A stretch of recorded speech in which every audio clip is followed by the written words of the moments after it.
GSM İletişim'den hepinize merhaba arkadaşlar. Bugün iPhone 16 Pro ile karşınızdayız. 16 Pro arka kapak değişimi gerçekleştireceğiz arkadaşlar. Malzemelerimizi köşeye kaldıralım. Kutumuzu açalım arkadaşlar. Evet, bu şekilde kutumu açıyorum. Ve görmüş olduğunuz gibi arka kapağımız kırık. Kutumu kaldırayım arkadaşlar. Bu şekilde göstereyim yakından.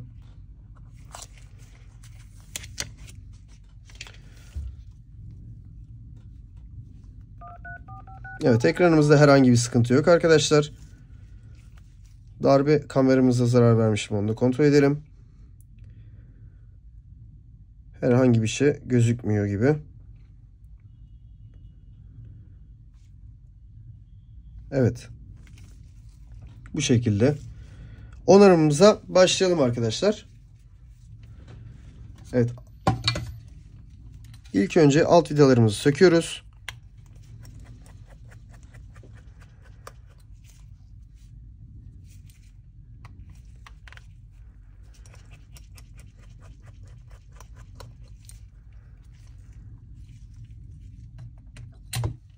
Evet, arka kapağımı ısıtarak onarımına başlıyorum.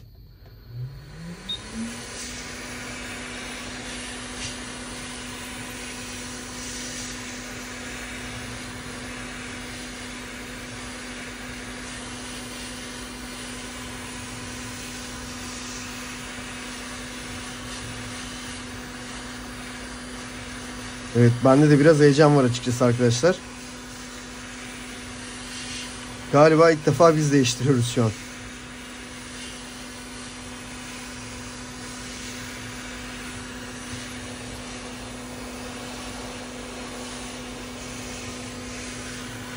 Evet, güzel bir şekilde arka kapağını ısıtıyoruz.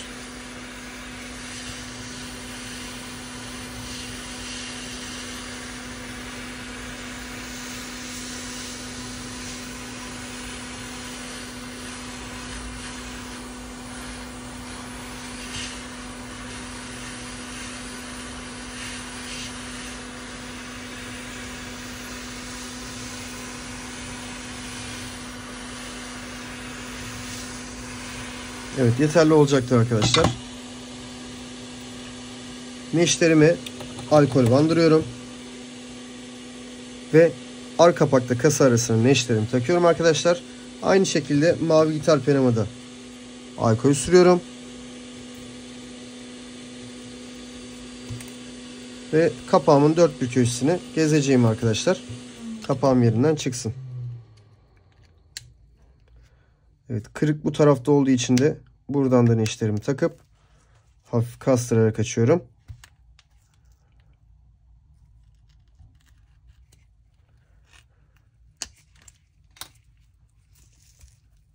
Evet, rengimiz çöl titanyum arkadaşlar. Lansman rengi. Tekrar alkolümü döküyorum.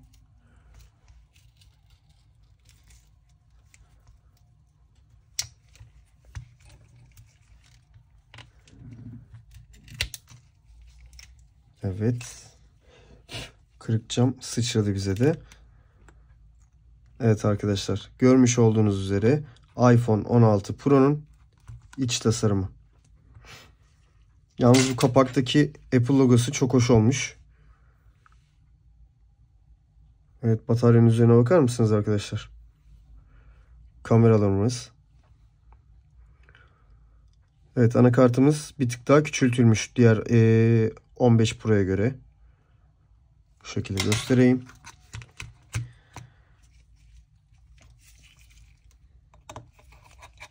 Evet. İlk önce bataryamızı sökeceğiz arkadaşlar.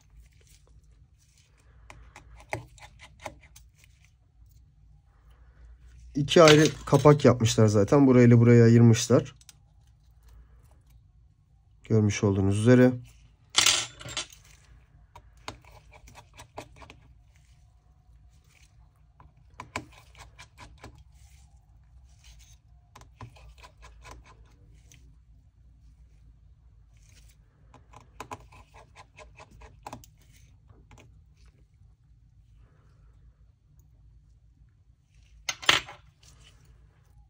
Evet, bu kapağımızı da yerinden çıkartıyoruz. Görmüş olduğunuz üzere. Ve her şeyden önce tabii ki batarya konnektörümü yerinden çıkartıyorum. Evet, cihazım şu an boşta. Arka kapağını da yerinden çıkartıyorum arkadaşlar. Bu şekilde. Kırık arka kapağımız. Evet, cihazımızın içini biraz inceleyelim. Bataryamız, anakartımız arkadaşlar, buzzer'ımız, titreşim motoru bu alt kısımda, bu şekilde komple değil arkadaşlar. Arka kameramız, lidar sensörümüz, iç kulaklığımız bu şekilde, ön kameramız burada görmüş olduğunuz üzere. Burada da tuşumuz, bu ekstra çıkan yeni tuşumuzun, bu şekilde sizlere de göstereyim. Tam bu arada arkadaşlar. Hem normal tuş var hem de dokunmatik bir tuş.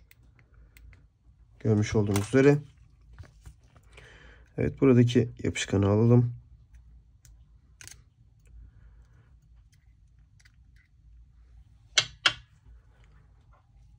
Evet, tamamdır. Yeni orijinal kapağımızı kutusundan çıkarttık. Evet, görmüş olduğunuz gibi yeni orijinal kapağımız arkadaşlar.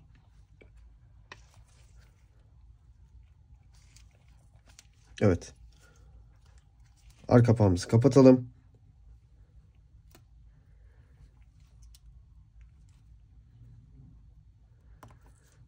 Arka kapağımızı kapattık. Hızlı bir şekilde koruma metalimizi de yerine oturtturalım.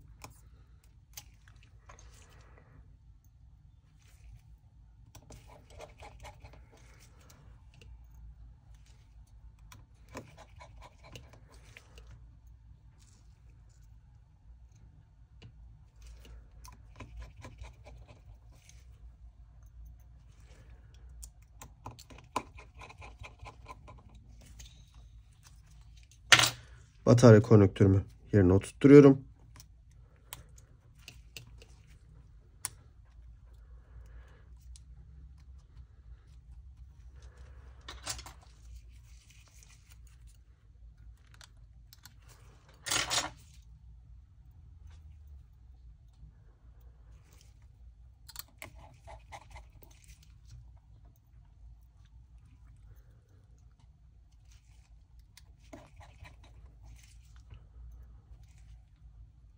Evet, vidalarımızı da yerine oturtturduk arkadaşlar.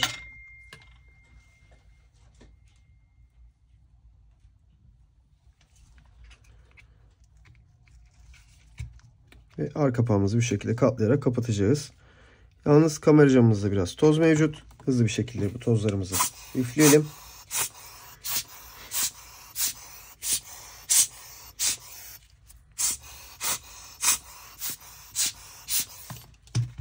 Evet, yeterli olacaktır. Arka kapağımızı kapattık. Ve alt vidalarımızı takıyoruz arkadaşlar.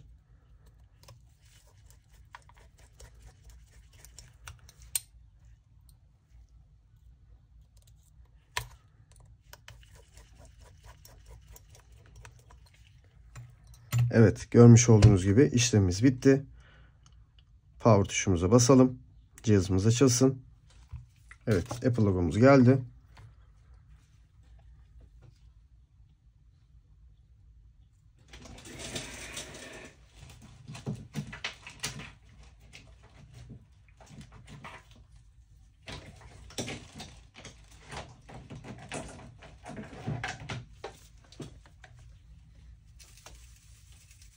Evet, cihazımız açıldı arkadaşlar. Şimdi kablosuz şarjını da test edelim. Sizlere de göstereyim.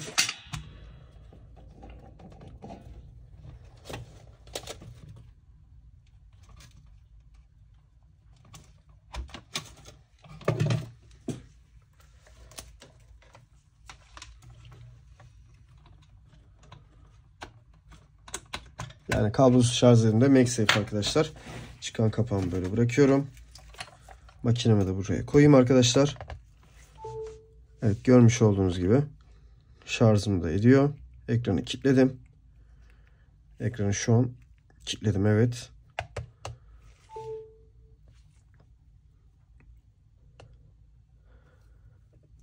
Bir saniye, şifremizi girelim. Yukarıdan doğru göstereyim sizlere.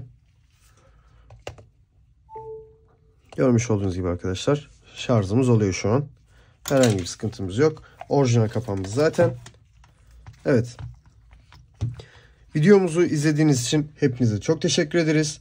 Ve bir sonraki videoda görüşmek üzere arkadaşlar.